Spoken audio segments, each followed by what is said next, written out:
최근 몇 년 사이 캄보디아에서 한국인을 대상으로 한 납치감금 강제 사기 범죄가 급격히 늘어나며 큰 사회적 충격을 주고 있다. 한때 일부 여행객이나 취업 사기 수준으로 여겨졌던 문제가 이제는 조직적인 국제범죄, 심지어 살인 사건으로까지 이어지고 있기 때문이다. 사실에 기반해 캄보디아 범죄 실태를 재구성한다.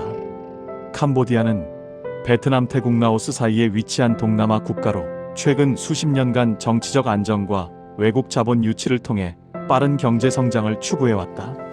관광 산업과 카지노, 부동산 개발이 대표적인 성장 동력이었다.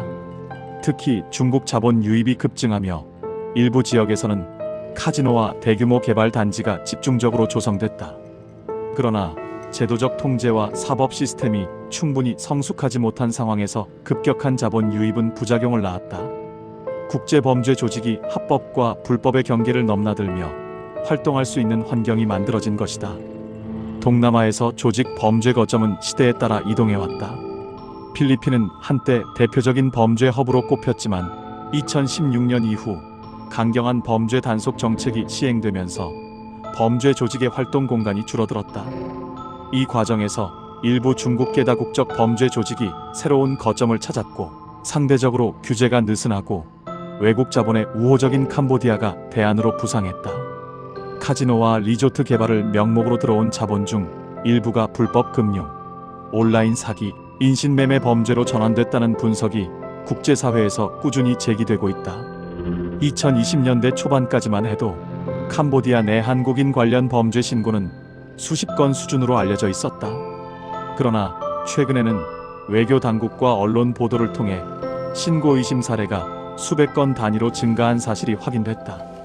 단, 모든 수치가 납치로 확정된 것은 아니며 실종 감금 취업 사기 등이 혼재돼 있다는 점은 분명히 할 필요가 있다.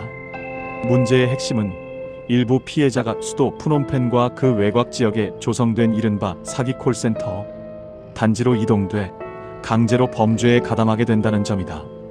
이 단지들은 외부와 차단된 구조를 갖추고 있으며 무장 경비와 내부 통제가 이뤄진다는 증언이 다수 보고됐다.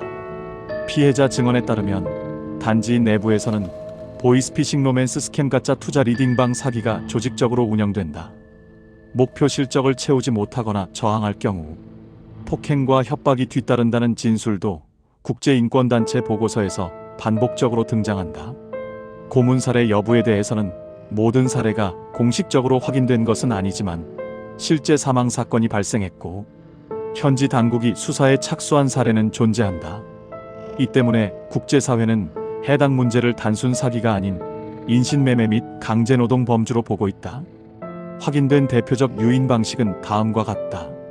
고액 연봉 해외 취업 제한 SNS 메신저를 통해 숙소 항공권 제공을 약속, 카지노 리조트 단기 근무 또는 체험단 초청, 한국어 가능 리크루터를 통한 신뢰 형성, 연애 여행 동행을 빙자한 접근, 인플루언서 교육 촬영 협업 명목, 채무자 대상 단기간 고수익 제한. 이들 수법은 실제 합법 취업이나 여행과 구분이 어려워 피해가 반복되고 있다. 최근 한국 정부와 캄보디아 당국은 한인 대상 범죄 대응을 강화하겠다고 공식 발표했다. 경찰 협력 채널 확대, 현지 전담 창구 설치, 국제 공조 수사 등이 논의되고 있다. 전문가들은 단기적 단속뿐 아니라 해외 취업 사기 예방 교육, SNS 메신저, 기반 모집 감시 피해자 보호 체계 강화가 병행돼야 한다고 지적한다. 캄보디아에서 벌어지는 한국인 납치 감금 범죄는 특정 국가의 문제를 넘어 국제범죄와 인권 침해라는 구조적 문제를 드러낸다. 과장된 공포가 아닌 검증된 사실을 바탕으로 한 경각심과 제도적 대응이 필요한 시점이다.